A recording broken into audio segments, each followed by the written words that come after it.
Welcome back sa aking YouTube channel. Para sa mga first time lang po nanonood, please click mo na yung Jeremy's TV Manila. Anyway guys, wala nang bayad, libre lang. Tulong mo na lang din sa kapwa mo. Alright, thank you very much po. So topic natin po today's video, BP Sara nagpetisyon sa Korte Suprema.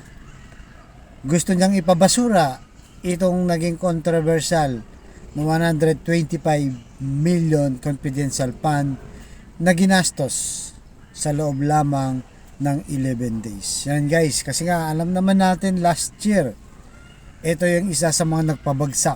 'Di ba? Nung lumabas ang confidential fund na issue na to, talaga namang lahat ng mga survey bumagsak itong si Inday Sara. Lalo pa nung nalaman na ginastos lang, 'di ba? Yung 125 million sa loob ng 11 days. Diba? Dahil nakaladkad yung pangalan niya, tumatak sa taong bayan, itong controversial na confidential fund, at ngayon gusto niyang ipabasura sa Korte Suprema. Pero sinupalpal siya ni Franz Castro dahil nga sa 125 million kasi sila yung nagsampa ng kaso nito at nagreklamo.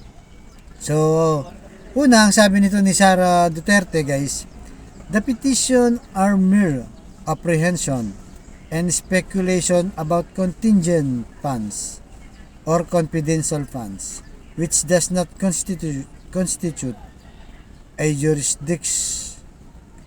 justiciable controversy. So, yun ang sinasabi ni Sara. Parang haka-haka lang. Wala naman talagang tunay matibay na ebidensya dahil tinransfer kasi to mula sa presidente yung contingency fund ni BBM papunta sa kanya.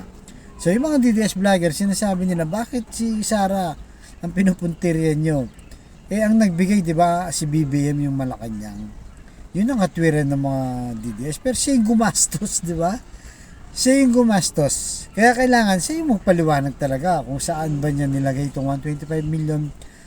At tama ba yung paggamit niya? Pero ayon sa mga hearing, di ba, yung nakaraang taon, nalaman natin na hindi naman talaga napunta sa confidential fund, kundi maling paggamit ng ginawa ni Sara dito sa confidential fund na to.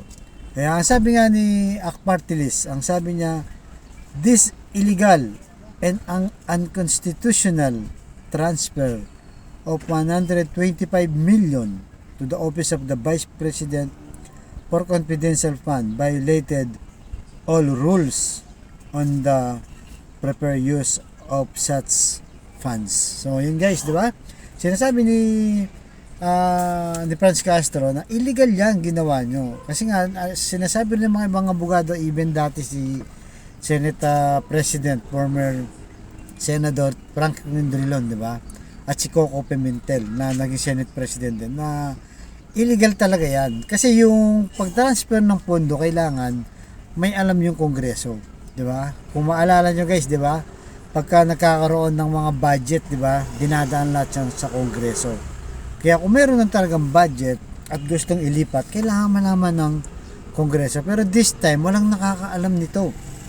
Until na sumabog lang talaga yung controversial nung last year. So, yun na, si pangunguna ni Akpartilis Franz Castro, sila Arlene Brosas ng Gabriela, at itong si Kabataan Party List Raul Manuel, at sumama na rin itong si Senador Risa Hontiveros na alam naman natin nagkabangayan to, di ba? Nagkabangayan ito. Kaya nga sabi ni Franz Castro, paunahan na lang kasi nagfile din siya ng kaso ay petisyon sa Korte Suprema na kailangan ng masusing investigasyon to, lalo na sa COA. Yun ang sinasabi ni Franz Castro para malaman na ang taong bayan. Kasi nga guys, public interest to, pondo natin to guys. Lahat tayo may share dito. Yung tax na binabayad natin, dyan na pupunta. Kaya mas importante, tama yung kaya Akpartilis Franz Castro na pabiimbestiga na yan sa COA para makakaalaman na, kasi nga hindi naman to birong pera, 125 million. Ilang sakong bigas na yan kung pamimigay mo, 'di ba? at ilang putayang pagkain na lang yan kung ibibigay mo naman sa mga estudyante. So malaking tulong na yan. Kaya sana nga, di ba? Talagang pagbigyan ng Korte Suprema na busisiin talaga. Ngayon, kung makita naman wala naman pala talagang naging problema, hindi okay lang, di ba? Wala naman pala maging problema. Kung meron, yun ang pag-uusapan, di ba? Kasi nga, illegal nga. Marami nagsasabi na illegal nga to, kaya doon nakaladkad ang pangalan ni Sara. Mula noon, bumagsak na yung kanyang survey, at doon na rin nagumpisa, guys, di ba? Yung pagwawala nitong si Digong. Doon na rin nagumpisa sa confidential fund na yan, yung banggaan ng Romualdez Marcos at Duterte, na kung saan ngayon ay lalong lumala. At talagang unity team, wala na, guys. Wala na sa talaga. Yan lang nagpasimula din ng pagkawasak ng unity team. So kayo, guys, anong masasabi nyo dito? Tama ba itong si Sara Duterte na ibasura na lang yan? Wala nang usapin, di ba? Nakaladkad lang naman yung pangalan ko haka-haka lang yan, di ba? Parang sigadon lang.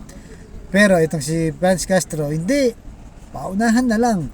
Pupunta tayo ng Korte Suprema at doon ipapaimbestiga natin, papa-audit natin sa COA para magkaalaman. Kasi nga pera ng taong bayan to, pera natin to, guys. Lahat tayo dito may pakialam. So kayo, guys, anong masasabi nyo dyan? Malaya po kayong mag-comment para tayo ay malaman, di ba, kung ano yung saloobin tungkol sa bagay na to. Alright? So, ganito lamang po, guys. Abangan nyo susunod kong vlog. Thank you very much.